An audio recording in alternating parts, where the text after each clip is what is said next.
Okay, since it is 7:30, I think we're going to begin. I want to start off by welcoming everyone online this evening, particularly our speaker who is joining us this evening, Dr. Karen McLellan. Thank you very much for being our May speaker.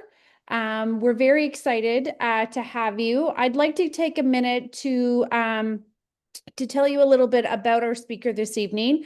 Dr. McLellan is an assistant professor in the Department of Mathematics and Statistics. She completed her PhD from Dalhousie in 2012 and has been teaching at Mount St. Vincent since 2015. She's the former co-director of Dalhousie's Math Circles program and current co-organizer of Mount St. Vincent's Science Circles program. And this evening, Dr. McLellan is going to be talking to us about her research that she completes in the areas of number theory and combinatorics. I'm sorry if I'm saying that wrong, and is particularly interested in sequences, including the Fibonacci sequence, binary trees, and mathematical art. We are very, very excited to have Dr. McLellan joining us this evening. And so we can, in particular, be celebrating all kinds of science, particularly math, which we don't necessarily do as much as we possibly should be. So thank you, Dr. McLellan, for joining us this evening. Great. Thanks so much for the invitation. Yeah, I'm happy to be giving the second math talk of the year. So thanks to everybody for coming. So this talk, I try my best to make it pretty accessible. There's a little bit more mathy stuff toward the end, but I think people should be able to follow it okay, I hope. So I'm going to be talking about random Fibonacci sequences and Viswanath's constant. So a couple of the things Alana mentioned, like the Fibonacci sequence and binary trees, I'll be talking about tonight. So there we go. Okay, so just to get our brains working a little bit, I want you to consider the following activity. So we have an idealized scenario where we start with one pair of rabbits, and we're going to assume that a pair of rabbits, once they're 1 month old or older, they can give birth to another pair of rabbits. So this is an idealized scenario. We're going to assume the rabbits never die. Also, we're going to assume that they, switch partners a little bit here. But the question is, how many pairs of rabbits are there after 5 months? And maybe some of you have heard this before. So if we want to think about what happens month after month, we can kind of structure it in the form of a tree where we have our initial pair of rabbits. And again, assuming no rabbits die, they move on to the next month. They're now 1 month old, so they can give birth to a new pair of rabbits. So we have two pairs here. So at every level, all of the pairs move down. And since this original pair is still more than a month old, they have a new pair. But the second pair here, they're still only new, so they don't give birth to another pair. They move down, and at this level, then they can give birth to a pair. So we have this kind of pattern going. And if we look at the tree and start counting how many pairs of rabbits there are in each level of the tree, i.e. at each month, we have the following numbers, which, okay, maybe not a big surprise. If you read the title of the talk, you might recognize these numbers. So 1, 1, 2, 3, 5. Maybe you can guess what comes next. It would be 8, then 13, 21, 34, and so on. So we do get the Fibonacci sequence here. So we're going to come back and talk about that a little more in a bit, but just a quick outline of the talk. So the first chunk of the talk, I am going to talk about the Fibonacci numbers and the golden ratio. It's a topic that maybe people are familiar with, but it's important to kind of understand the background before we move on to the random Fibonacci sequence. So that will come next. And then I'll talk about Viswanath's constant and what that is. And then I'll get a little bit Matthew and I talk about some methods of calculation. So how we actually find the numerical value of Viswanath's constant.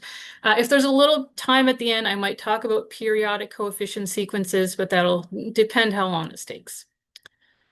So starting right from the very beginning, I'm going to just define what a sequence is. So basically a sequence is just an ordered list of numbers. So I'll give you a few examples. Here's a sequence 1, 3, 5, 7, 9, 11, 13, dot, dot, dot, means it keeps going. We probably recognize this as the set of odd numbers, right? They're increasing by 2. They don't have to be increasing. Here we're alternating between 1 and -2. So we don't have to have positive numbers either. We can have any numbers we want. We can pick decimals. There's not really any discerning pattern to these numbers at all. There doesn't have to be. It's just some list of numbers. You may recognize, if you're mathematically inclined, you might notice what these numbers are. These are the digits of pi. That forms another sequence. Lastly, this one is powers of 3, or we can think about multiplying every term by 3 to get the next term. So those are all examples of sequences, and we'll use some notation. So we'll use the letter A to represent terms of the sequence, and the little number down here is a subscript, and we call it the index of the sequence, which basically tells us the order of the terms. And we're going to think about some general term of the sequence as AN. Okay, so some nth term somewhere in the middle. So there may or may not be a clear pattern, as I mentioned. So of course, we were going to talk about the Fibonacci sequence, so I'll sort of formally define it. We kind of know that we add every 2 terms to get the next one, or 2 consecutive terms to get the next one, but we can define it using this relation. So we're using an F to represent these numbers, F for Fibonacci. So we can say that the nth term of the sequence is equal to the n minus first plus the n minus second. So that's another way of saying the 2 terms that come before any given term. And now this is true for when n is greater than or equal to 3, because we need to have 2 values, in this case 1 and 1, to kind of get us off the ground. So we need 2 starting points, then we can start adding. So again, if you're familiar with the Fibonacci sequence, you'll know that these numbers are found throughout mathematics and nature. And here's a picture of Fibonacci. So his name is Leonardo Bonacci. He was an Italian mathematician, and he did discover these numbers while studying rabbit populations, or so the story goes. He is also popular for another reason. So he was the one who popularized the Hindu Arabic numeral system in Europe. And those are the numerals that we use, our standard digits 0 through 9 in our sort of base 10 system. So the interesting thing is that the sequence is named after Fibonacci, but he wasn't the first one to discover it. These numbers also appeared in the work of an Indian mathematician named Pingala well before Fibonacci. He discovered them while analyzing combinations of length 1 and length 2 syllables in Sanskrit poetry, which is actually really interesting that these numbers would come out of poetry. But I'll show you briefly how. So this is kind of another popular derivation of the Fibonacci numbers. So if you have a board of sort of size 1 by n, so basically just a strip, how many ways can you tile it with tiles of length 1 and length 2? So in the very first case, okay, we're going to denote the length 1 tiles in green and the length 2 tiles in blue. So if we only have a 1 by 1, there's only one way to color it in. If we have a 1 by 2, we can do short tile, or we can do 1 long tile. So there's 2 ways.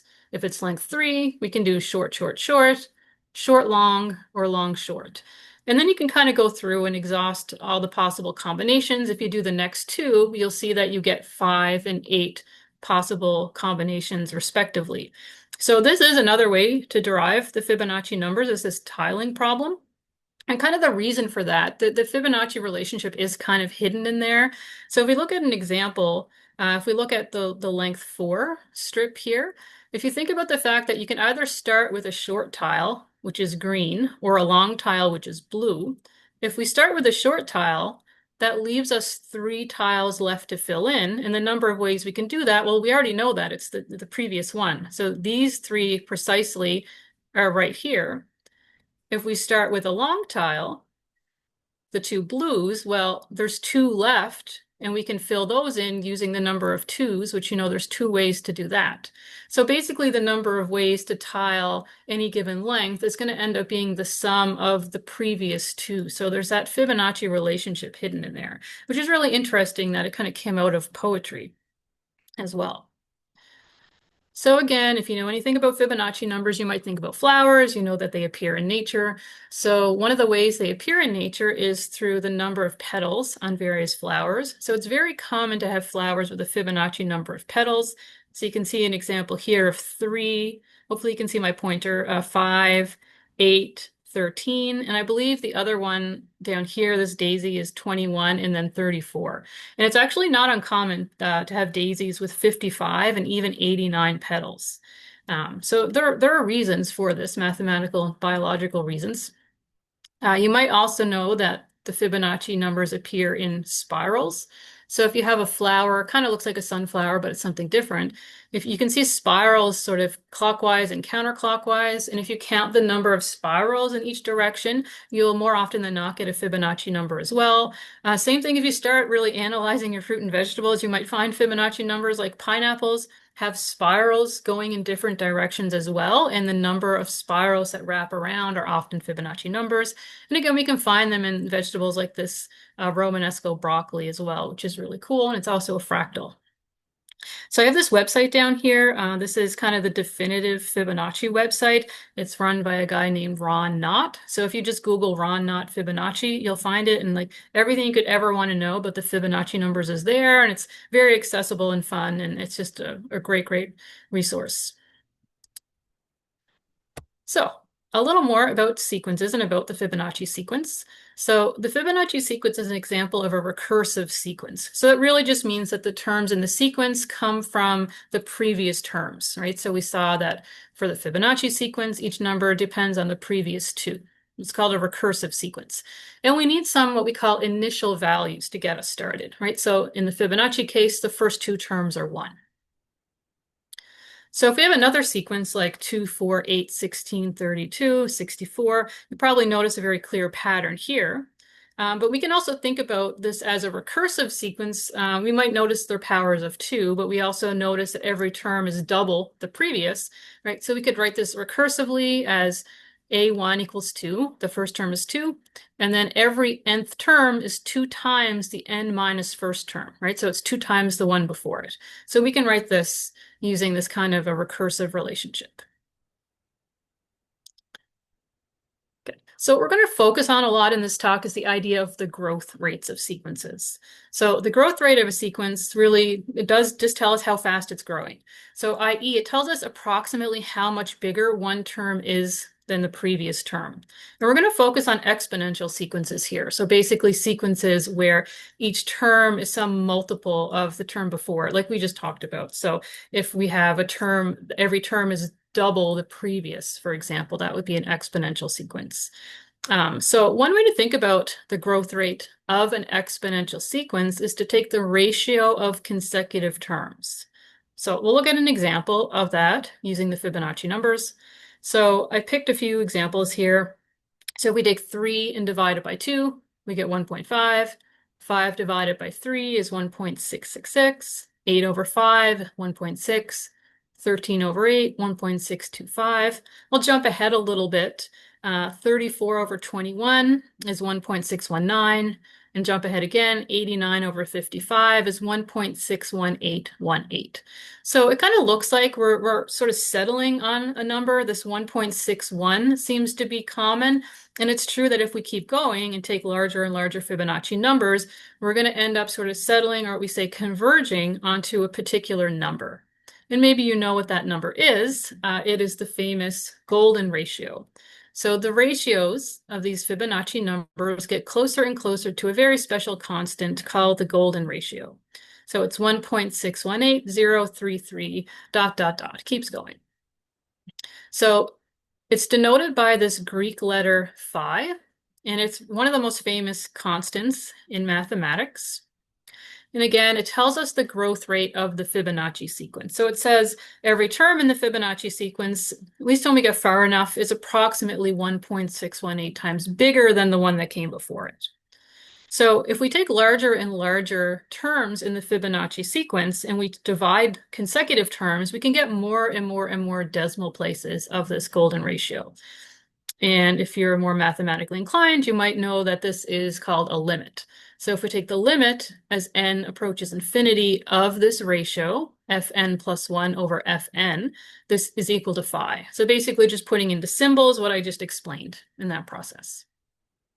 So I'll tell you a little more about the golden ratio. So where did it actually come from? It didn't originally come from the Fibonacci numbers. So this was studied as a ratio. So literally we have a line.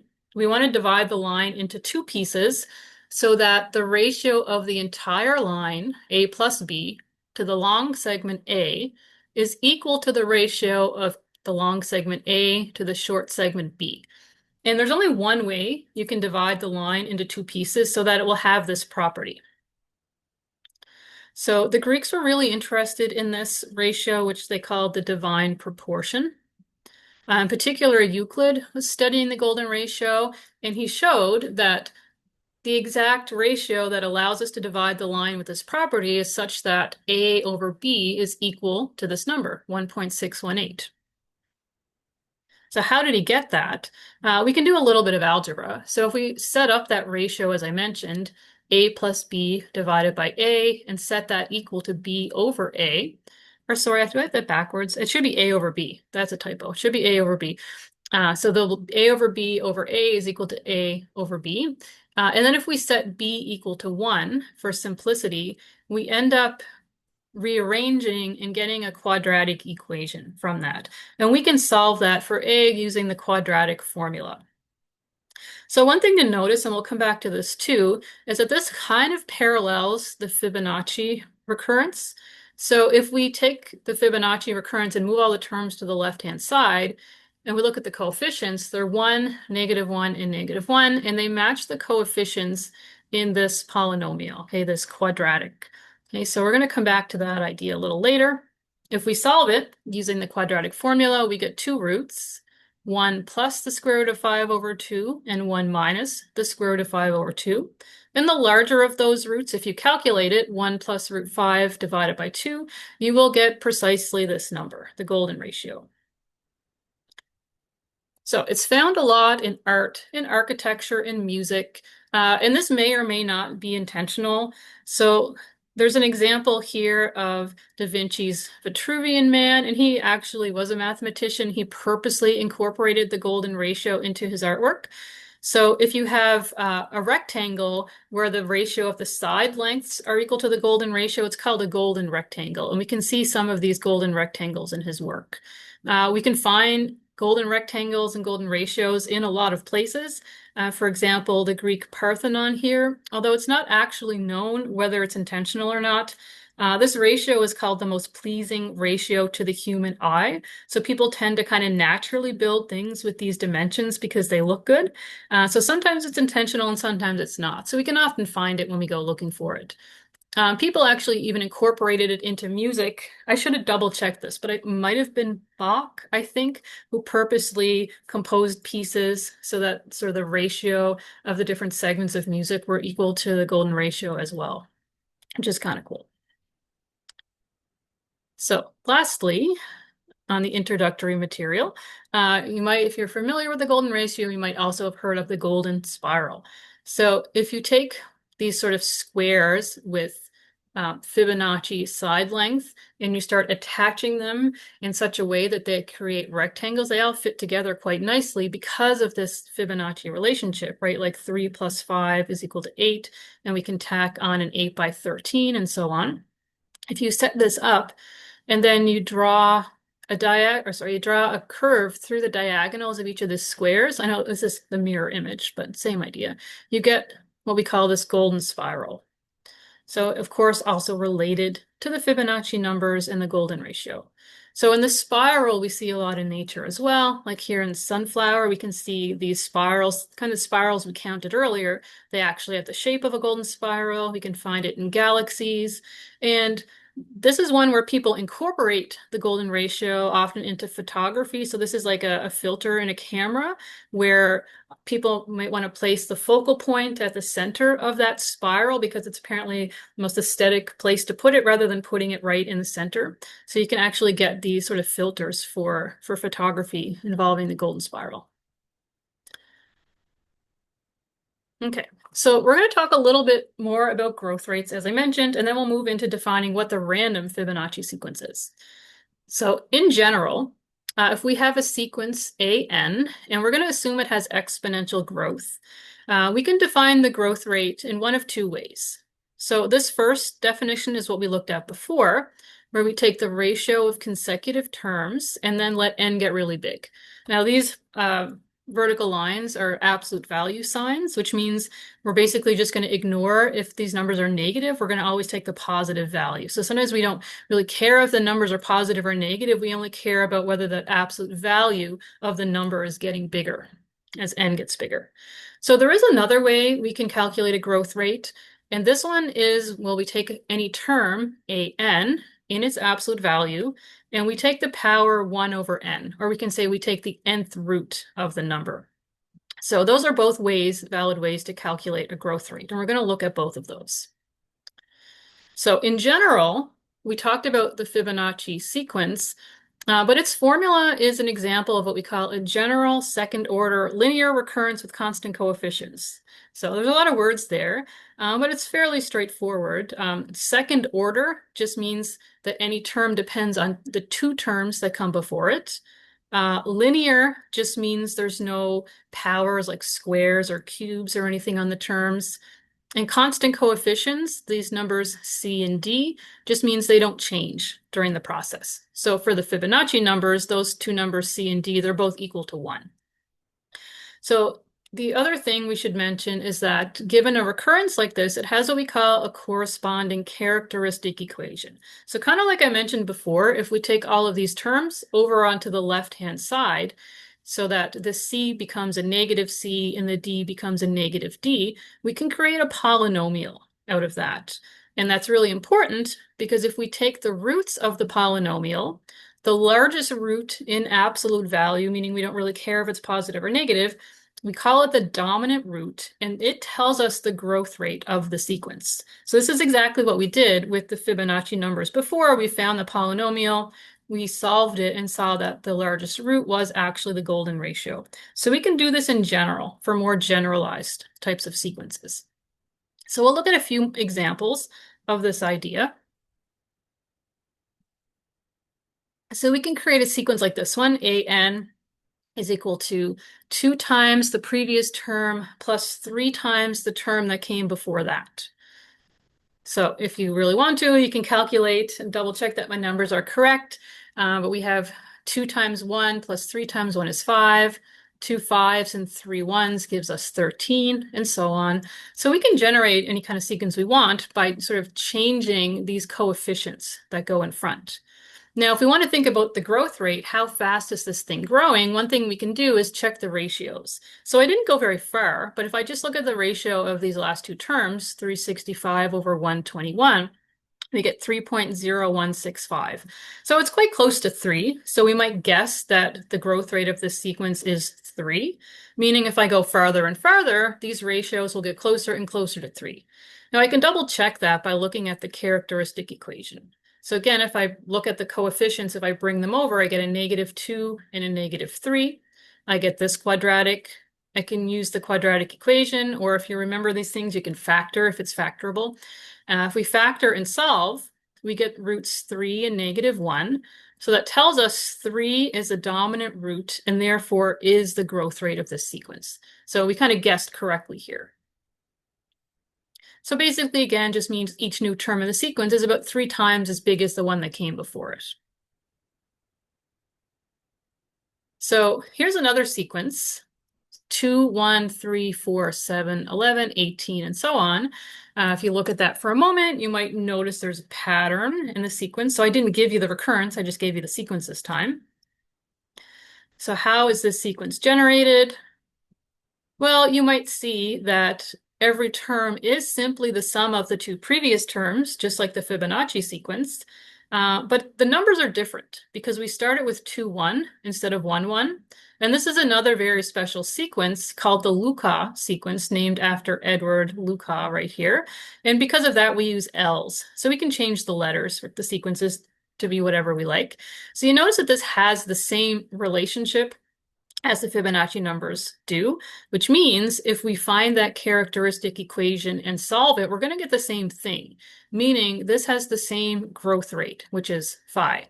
So it's kind of cool that we can take any two non-zero initial values and generate a sequence like this, and it eventually will always kind of have the same growth rate of phi. So it's not really the Fibonacci numbers themselves that are connected to the golden ratio. It's this relationship between the numbers. So a couple more. I just want to show you one where we have some negative numbers. So this is 5 times the previous minus 6 times the one before that. We end up getting a fully negative sequence, but that's fine. Again, if we want to think about the ratio, if we divide these two, we get 3.13. It's close to 3, but not really that close. But if we check the characteristic equation, again, if I bring these over and I factor and solve, we do indeed get a root of 3. So sometimes it takes a little longer for these ratios to settle down or converge onto the number we're looking for, but this one is a growth rate of 3 again. Even though the numbers are negative, they're still growing in absolute value. So here's an interesting one, 2 times an minus 1 minus an minus 2. So if we generate this sequence, we actually get all ones. So if we do 2 times 1 minus 1, that gives us 1. And if we keep doing that, it's never going to change. So we actually get a sequence that's constant, so it's definitely not growing. And it really means that, well, first, if we look at the characteristic equation, if we try to do the same thing and solve, we end up getting roots that are 1 and 1. So if the growth rate is 1, well, that means the sequence doesn't grow because it's really saying every term is approximately 1, or exactly in this case, 1 times the term that comes before it. Yeah, is there a question? Hi, yes. I had a question. That is there like any, I assume that there's like a mathematical proof that why this characteristic polynomial works to find the ratio, like the growth rate. Yes. Yeah. And also like for any initial values for the Fibonacci sequence that would be the same ratio, right? So Yeah. Yeah, okay, exactly. so So yeah, those things, yeah, those are things that are mathematically known and sort of proven facts. Yeah. okay. Could you like later like maybe share like a few links for like I'm curious like to see the proofs of these two. Yeah, I don't have any proofs in this talk. I'd have to, dig a little deeper, but I could Yeah, I understand. find a resource to share. Yeah. Thank you. Yep.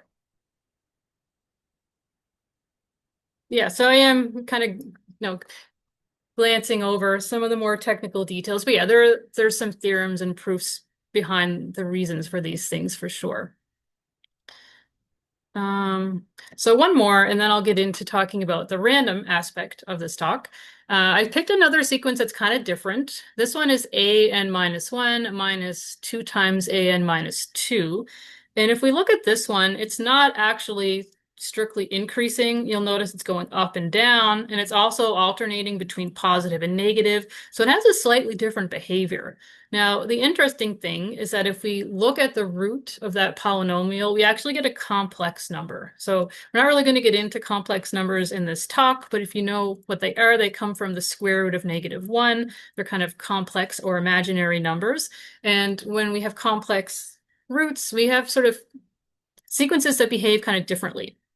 So we can show in this particular case that its growth rate is the square root of 2, although kind of the problem is if we take ratios here, we're not really going to get a nice convergence because we're going to be dividing like 45 over 23 and then 1 over 45. It's going to vary wildly, but we can use that other definition of the growth rate where we take the power 1 over the term in this, or the how far we've gone into the sequence. So for example, if we look at 91 in absolute value, and we take the power 1 over 13, we actually get really close to square root 2.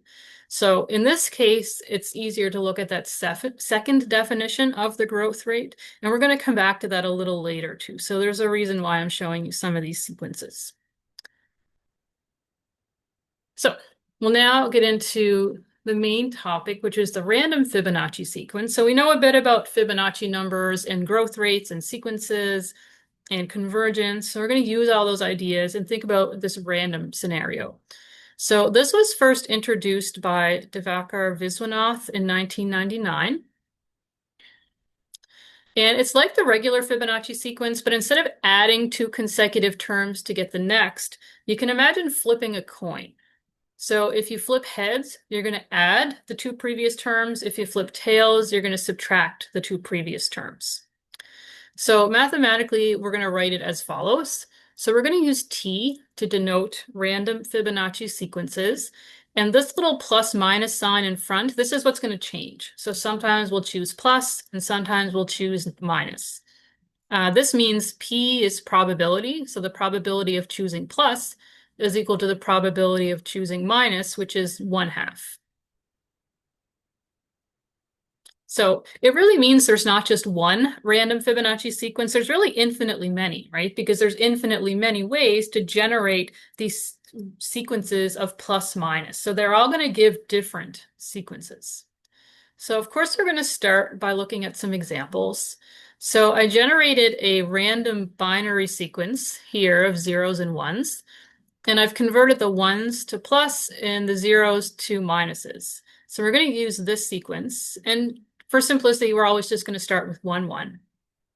So you can see the terms above and the sequence below. Now remember, it's always, if I'm starting with 1, 1 and I want to calculate 2, it's always the one right before it that gets the sign.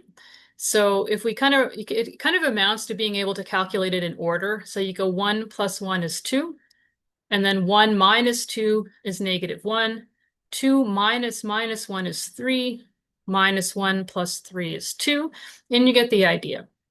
So if we compute the rest of the numbers, what's happening? Well, it's going up and down. It's positive and negative, a little bit like that last recurrence we looked at. It seems to be growing a little bit. Maybe we hit 13. If we keep going, I generated some more random pluses and minuses. It keeps going like this. So we're kind of hovering around 3 and 4. It goes up to 7. It goes back down. So it's definitely got a sort of strange and what looks like random behavior. So with all these random additions and subtractions, what do we think is going to happen? Will the sequences just go up and down? Are they eventually going to get really big? Or are they just going to hover around 0 because they're all, the terms are all going to eventually cancel each other out?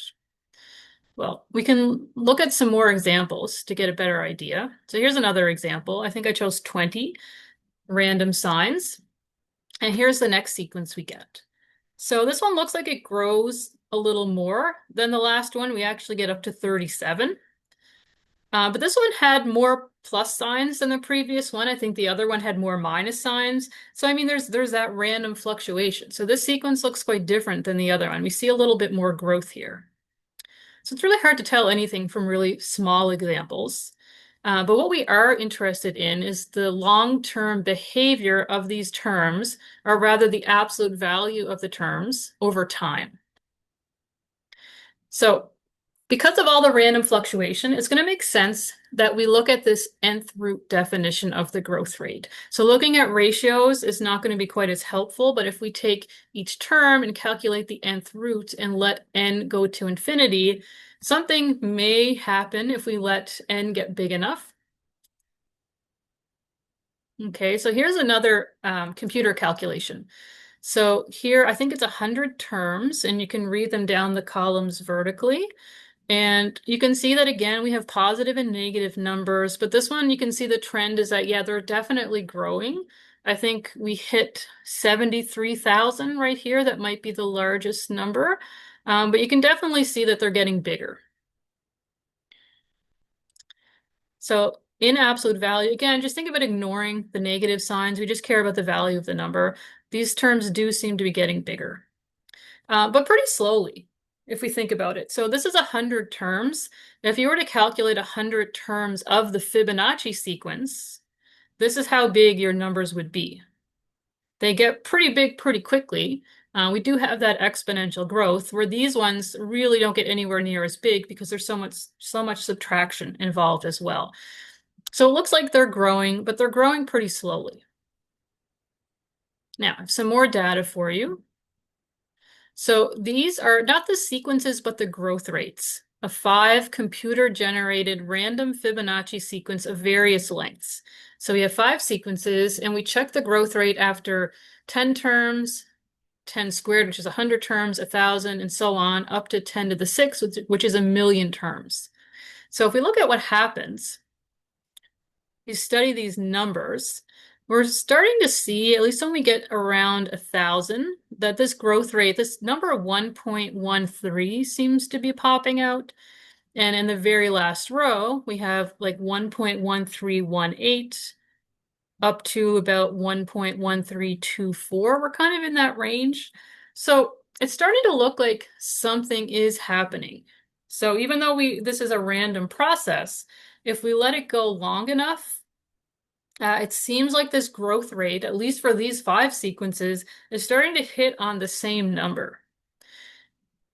So it looks like it might have some kind of a growth rate, which is telling us that it will grow exponentially, although not really super fast. Now, again, for reference, when we calculated 1,000,000 terms of these sequences, some of them did get quite big. One of the sequences hit values over 10 to the power 50,000. So yeah, these numbers can still grow pretty big, even though they're not growing that quickly. So what is this number, this 1.13? So this is called Viswanath's constant. So it's kind of the analog to the golden ratio, but in the random case. So Viswanath proved that for almost all random Fibonacci sequences, this growth rate is equal to this number, 1.13198824. And we're going to give it a name. We're going to call it this Greek letter tau.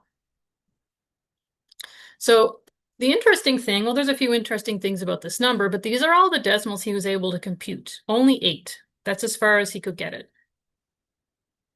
And again, what this means is that on average, I know it's fluctuating a bit, but when you get really big, on average, it means each term is about 1.13 times as big as the previous. So again, you can see that that's growing more slowly than the Fibonacci numbers. So you might notice this term almost all, because there are some sequences that clearly don't follow this pattern, because if we always choose plus and no minus signs, we get precisely the Fibonacci sequence back. And we know that that has growth rate phi, which is the golden ratio.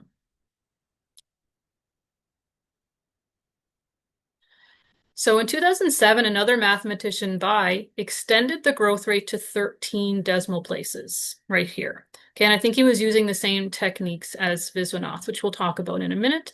But as far, the last time I checked, this is as far as anyone's gotten. It was 13 decimal places. So it's a really curious number. It's kind of mysterious. We don't really know anything about it. There's no known formula, like a closed form, that we can calculate. There's nothing like 1 plus root 5 over 2 that we can just stick in our calculator and we can calculate like the golden ratio. And there's nothing really known about the nature of this number. So it's not known whether the number is algebraic or transcendental. So what that means is an algebraic number is the root of a polynomial with integer coefficients. And if it's not algebraic, it's transcendental. So for example, the golden ratio is algebraic because we've already seen it's the root of this quadratic equation. And pi is transcendental. So there's no equation, there's no polynomial that has pi as a root. So these are important properties of numbers that mathematicians like to study, and this is unknown for Viswanath's constant. Even further, no one even knows if it's rational or irrational. So a rational number means it can be written as the ratio of 2 integers a and b, as long as b is not 0, because we can't divide by 0. So if it's not rational, it's irrational. And both phi and pi, right, 2 of the most famous mathematical constants, those are both irrational. But it's not even known if Viswanath's constant is irrational. We assume it is, but no one's proven that there's not, some 2 large random integers out there that if you divide them, you get Viswanath's constant. So it is possible. No one's proven otherwise. And it's hard because we don't really know much about this number. So how do we actually prove that these 8 or 13 decimal places are correct? So even after calculating sequences with 1,000,000 terms, which we just did, we really only got accuracy to 2 decimal places. So that will kind of give you an indication of how hard this thing is to access. So I mean, we kind of hit the limit of what computers can even do. There's no way to just calculate sequences so long that you're going to get this number out experimentally. We need other techniques. So I'm not really going to tell you what Viswanath did. His proof was very complex, and it uses a lot of tools from different areas of math, such as random matrix theory, measure theory, fractals, the Stern-Brokow tree, and a computer calculation that's also quite complex. So basically my master's thesis was just understanding and working out all the details and background required for this proof, and it's quite lengthy. So we won't get into what he actually did, but it was pretty complicated. So what I'm going to talk about next is kind of another way to approach this number. So this stuff is part of what I did in my PhD thesis.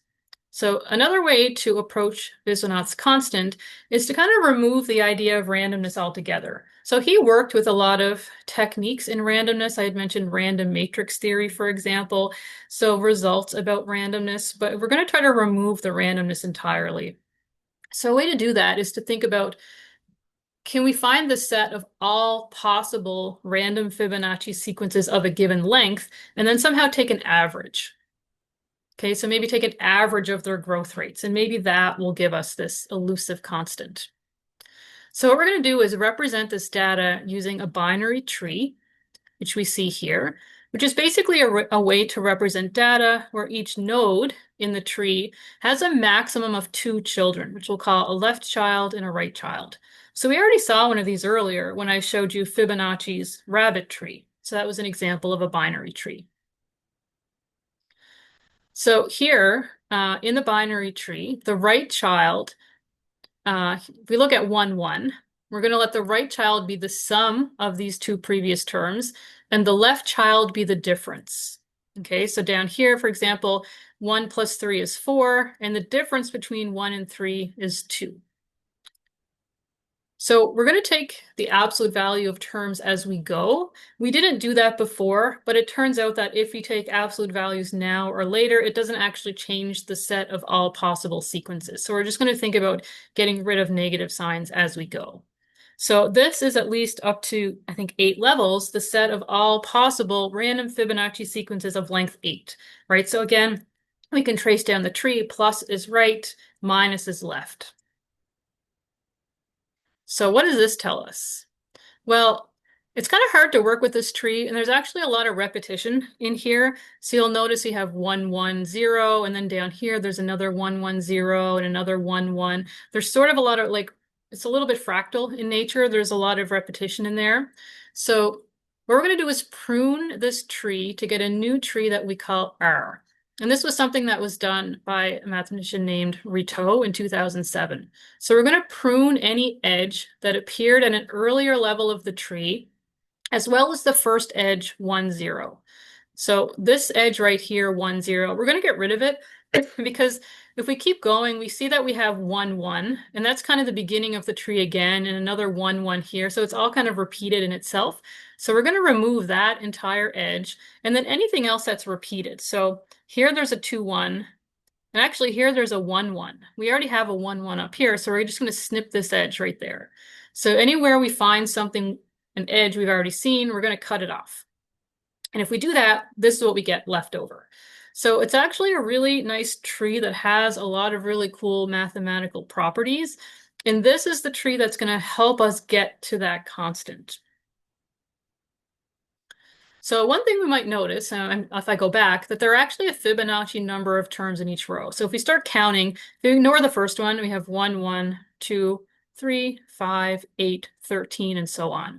So that's kind of interesting. The Fibonacci numbers are appearing in that way. So that means that there are a Fibonacci number of random Fibonacci sequences of a given length in the tree. The right children are always greater than the parents, and the left children are smaller. That's not really surprising since the right children come from addition and the left children come from subtraction. But a really neat thing is that the right children in the tree always have 2 children, whereas the left children can only have a right child. Okay, so if we go back again, if we notice here, for example, this 5 has children 2 and 8, but the 2 only has a 7, which comes from addition. So we think of it as the right child, even though we're drawing a straight line. But if we looked at the difference between 2 and 5, we would get 3. But then we would have 2, 3, which is a repeated edge from up here. So that would get cut off. And it turns out that every time you go left, left, you get a repetition, because if you're subtracting numbers sort of twice in a row, you always get back to something you started with.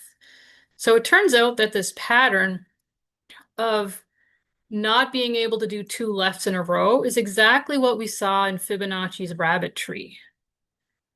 It has the exact same structure, which is kind of interesting. And really, any tree with that pattern will have a Fibonacci number of terms per row. It also has a cool sort of mathematical property that every parent-child pair has no common divisor greater than 1. That's not relevant for this talk, but it's also interesting.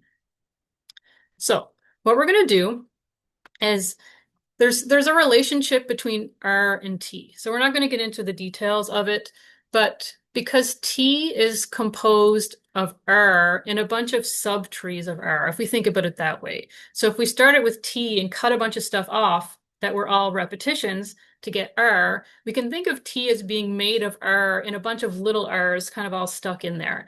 So there's this relationship between the two trees, and we can actually write the rows of the tree T in terms of the rows of the tree R. So we say linear combinations, but means we can just use what we know about R to deduce what the rows of T are going to look like. So really what that means ultimately, we're not going to get into details of how this works, is that if we study the growth rates of these sequences in R, we can use that to get back to T because there's connection between the two trees. So it's a really cool technique. Okay, so the next few slides are going to get a little more mathy. I'm going to attempt to explain how this works, and then I'm going to show you a little more data to kind of back up what's going on. So one more thing we need to know is that there are 2 types of ways to take an average, or maybe more than 2, but 2 that we'll look at ways to take an average, or what we can call a mean. One is an arithmetic mean, and this is probably what you're most used to. If I gave you 10 numbers and said take the average, you would probably add them all together and divide by 10. So that's called an arithmetic mean. The other type is called a geometric mean. So it means you multiply all the things together and raise it to the power 1 over n. So it's a different sort of measure of an average. And these aren't necessarily the same. In fact, there is a theorem that says the arithmetic mean is always greater than or equal to the geometric mean. So what we're going to do is, well, since there's 2 different ways to think about taking an average, we're going to try both. We're going to start with the arithmetic mean, and we're going to think about what happens to the terms in the rows of this tree R using an arithmetic mean. So what we're going to think about is, if we look at the growth rates in the tree R, we can think about then as n, the row number gets larger, it might get us closer to Viswanath's constant. So how are we going to do that? So there's actually a lot of really nice properties in that tree, which we can sort of exploit to help us here. So in the tree, we're going to call S the sum. And this is actually maybe kind of confusing, but this is the Greek symbol rho, which is going to denote the ROW row. So this means take the sum of all the entries in row n of the tree. And there's actually like a recursive relationship here that says the sum of all the entries in the nth row of this reduced tree R is 2 times the sum of entries in the previous row plus the sum of the entries 2 beyond that. So we skipped n minus 2 and went right to n minus 3. So there's lots of sort of cool things happening in this tree. Now, we talked about this before. This is a recurrence, and we can translate it into a polynomial. And it's actually going to be a cubic polynomial because we're missing this n minus 2 term. So that actually means this is like a 3rd order recurrence. So we get a cubic. if we take the root of this thing, it tells us how fast the sums of the rows are growing, right? So we take sum of this row, the sum of this row, the sum of this row, and we look at the growth rate of the sums. And it's about 2.2055. Or if we write it in a mathematical notation, we can write it this way in terms of ratios. But we don't really want the growth rate of the sums. We want the average value.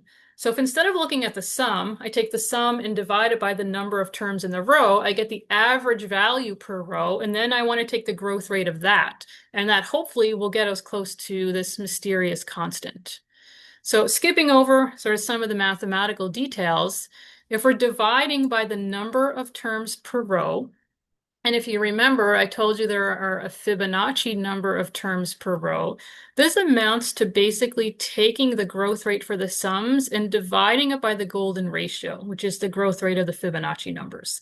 And we get this number 1.36. So this kind of measures the growth rate of the average value of the terms in the rows for this tree R. And using some more math, we can translate this back to T, the original T, which we're interested in, the all possible random Fibonacci sequences, and we get 1.2055. Now, that's not really great. It's not close to 1.13, which is Viswanath's constant, but it does turn out that if we instead use a geometric mean, that will get us what we want. And we know, I told you a moment ago, the geometric means are smaller than arithmetic means, so that's a good sign. If we're going to get something smaller than 1.20, hopefully get something closer to 1.13. So sort of a technicality here, but we were looking at the growth rate of the average value of the row. It might break your brain a little, but it's actually equal to the average value of the growth rate. So those are technically two different things. The growth rate of the average value or the average value of the growth rates of all the sequences. But it turns out for the geometric mean, those two things are the same. So really what this boils down to is if we use the geometric mean, this should work. It just depends how good it works. So I'll have a quick look at these formulas and then I'll show you some data. So the geometric mean, remember we take the product of all the things and then we take the power 1 over the number of things.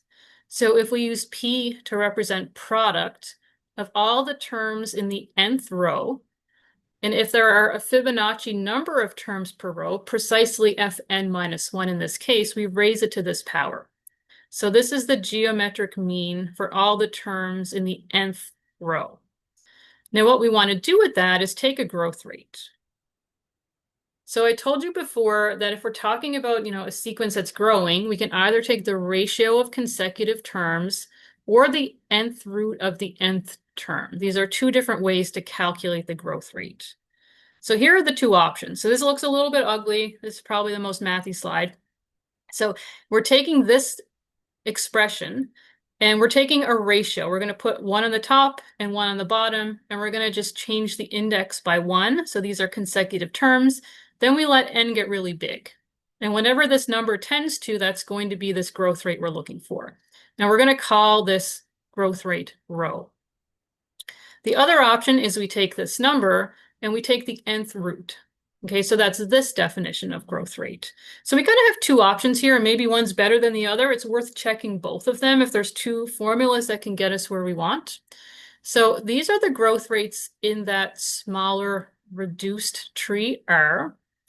The last thing we're going to want to do is translate back to the original tree T. So there's a nice relationship between the growth rates in these two trees. So the one we want is actually rho, the growth rate from the tree R I just showed you here. If we find this number rho, we raise it to the special exponent, which is actually reliant on the golden ratio. You see a little phi in here. So again, not going to explain where this comes from, but this is the relationship, comes from the relationship between the two trees. So that's kind of all the machinery. I'm going to show you some data to show you what that actually gets us. So on the next slide, I calculated some trees that have 39 rows, and that kind of hit up against what I was feasibly able to calculate, because these calculations took quite a long time. So here's the geometric formula, okay, the option 2 that I showed you before. So this is the one for tree R, and then this is the one we translate it back to tree T, which is what we want to hit with Viswanath's constant. So I didn't show you every value of n, I kind of jumped up a few. But for n equals 39, as far as we got, was 1.125. So a little closer to 1.13, so that's promising. But it's not great. I mean, it might get closer and closer if we let this run, but feasibly it was too hard to do on the computer. If we look at the other version, this is option 1, where we take the ratio of consecutive terms and then let n get large. It looks like these numbers are really kind of honing in on something, i.e. converging. So in the tree R, the growth rates look like they're sort of settling down to 1.3368369. And if we convert back to this tree T, we have 1.13198824. And those are actually precisely the 8 digits that Viswanath was able to compute. So both of these methods work. It just turns out that this one is a lot more efficient and converges a lot more quickly than this one. We would have to go a lot farther to get results. So kind of through some trial and error, trying 2 different types of means and 2 different types of growth rates, I was able to kind of hit on something that actually allowed us to compute this constant with pretty good accuracy. So I was able to recover 8 correct digits of Viswanath's constant. These are results from my PhD thesis.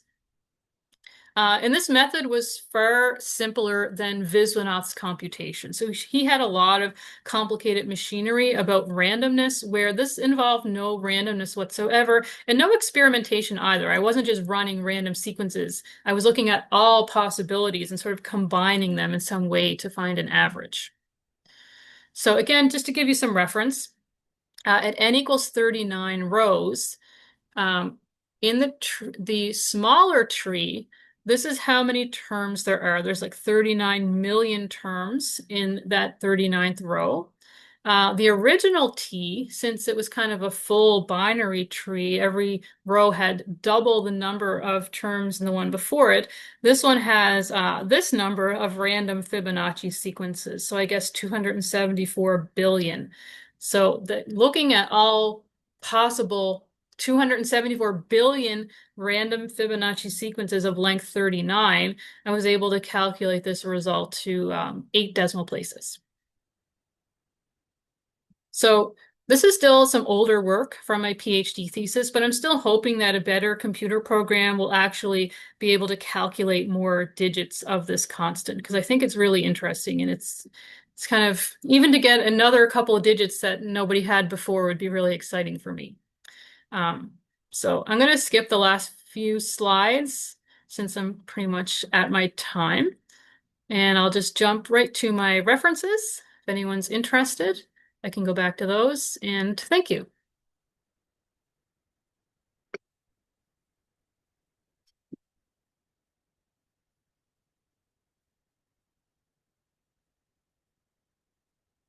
Any questions? Just a reminder to our audience, you can unmute yourself if you have a question for Dr. McLellan, and if not, if you want to pop it in the chat, that is okay as well. We're monitoring the chat. I do have a question about the random Fibonacci sequences. So, like, what's the application of random Fibonacci sequences, and how does that, like, tau, which was the ratio similar to golden ratio, like, is applied? Yeah, that's an excellent question. I mean, this kind of work, there's not usually much application in the real world, although I did read about one that they actually use, I mean, maybe not a direct application, but it's very similar, this process, to modeling structures like glass. So one of the papers I read, people said that some of this sort of machinery behind these random Fibonacci sequences used to understand, like for example, in glass, there's like an irregular molecular structure. So you might expect that when the light sort of bounces through, it becomes blurred because of all the randomness, but it actually kind of focuses on something orderly that we might not expect. And that sort of order coming into the chaos, I guess, is what allows us to see through the glass. So people have studied this more. I really don't know the details of it, but yeah, there is that sort of an application of this study of something, order coming out of this kind of random chaotic behavior. Thank Do you you. I have, guess, yeah, maybe like the more application will be discovered in the future. Who knows? Yeah, that happens a lot in math too. so there's one comment in the chat. Very interesting. Great talk. Is there anything worthy of comment in the non-random situation when the coin flip alternates? Yes, that is an excellent question. That's exactly what I skipped over. So there was a little bit that I actually studied on looking at not just alternating, but having a pattern like plus, plus, minus, plus, plus, minus. We pick some, finite pattern and repeat it. Some really interesting stuff actually happens. So I have a couple of examples. This one is if we repeat, I don't think I did the one for alternating, but the plus, plus, minus, plus, plus, minus, we end up getting something periodic. So you can see that we get back to 1, 1, which were our starting values, and this whole cycle is going to repeat again. So this doesn't grow. The plus, plus, minus, minus, if we implement that one, we do actually get some exponential growth. But then there are other patterns like plus, plus, plus, minus, minus, minus, where we get growth, but it's not exponential. It's actually a linear growth, which means if you look at some of these terms, they're increasing by adding 2 and adding 2 to get 19, plus 2, plus 2, where with exponential growth, you're kind of multiplying by a number to get the next term. So it turned out that going through, actually, this is what happens. The plus minus case turns out to be bounded.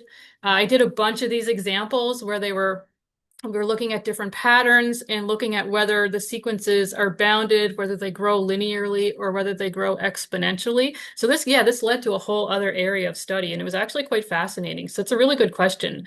It turns out that we can characterize the growth rate of the patterns depending on a matrix product and the eigenvalues of the associated matrices, if anyone knows anything about that. But yeah, that's an excellent question. That was a whole sort of separate offshoot from this that I just kind of stuck in at the end.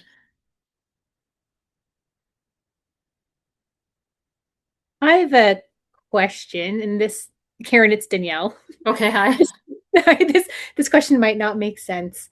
So like you have your sequence and you've generated using like the coin flip, whether you're going to add or subtract to get like the next one. And you know how sometimes we have like a sequence, we'll look at like first differences and second differences to see like, oh, is this growing quadratically? Like, have you ever done that? Like you generate a sequence, Right. and you look at I'll use quotes, first difference, but again, you're flipping coins to decide whether you're adding or subtracting. Like, would that be interesting or give you anything?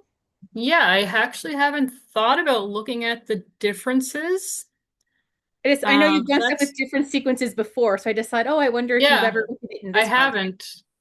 So looking at the sequence of differences or maybe consecutive differences, I imagine they would also have some kind of growth, but I don't know if it would be the same or not. Usually with a normal sequence, like you might change from like, quadratic, cubic to quadratic or something like that. So yeah, actually haven't looked at that. That's interesting. Thanks. Yep.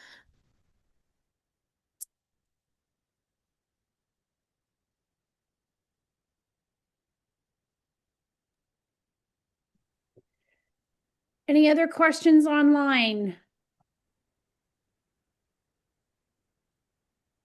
If there are no more questions, I will take this opportunity, Dr. McLellan, to thank you once again for joining us this evening and really, really giving a fascinating talk about your research. And just like Dr. Stephanie McQuarrie has pointed out in the chat, at such an approachable level. Really, really great job. And thank you again so much for joining us this evening. Oh, great. Thanks so much. I'm glad I was able to make it, somewhat understandable. It's the difficult thing about a math talk is that it quickly gets into a lot of, machinery that's hard to explain. So I'm glad people enjoyed it. Thanks.